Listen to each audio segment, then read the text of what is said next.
Ikatulong hugna sa Mindanao Lag sa GMA Masterclass, the Icon Series Nagmalampuson. Samtang mga estudyante o faculty sa Western Mindanao State University sa Zamboanga City, mapasalamaton sa kahigayunan ug sa inspirasyon. Niyang report.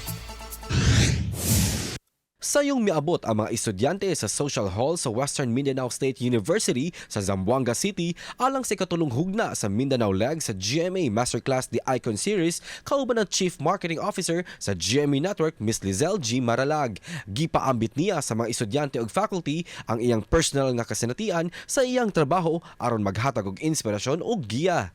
Matod niya nga di babag ang mga hagit sa kinabuhi aron makabot ang mga pangandoy. When you think that all is lost, you'll find out that there's a light at the end of the tunnel. So, just pray and then do your best always. Gipaambit usab ni Senior Vice President and Head GMA Integrated News, Regional TV and Synergy, Oliver Victor B. Amoroso, ang tinguha sa moong kalihukan. In a world that is constantly evolving, the purpose of the GMA Masterclass series is simple, yet profound.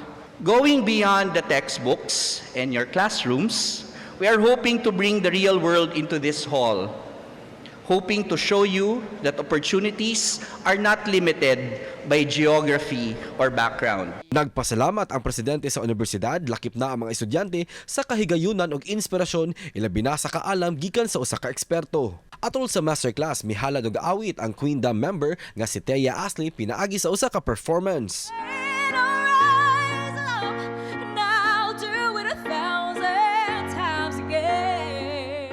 Kauban si Clans Gabutin, Mark Regiabelia.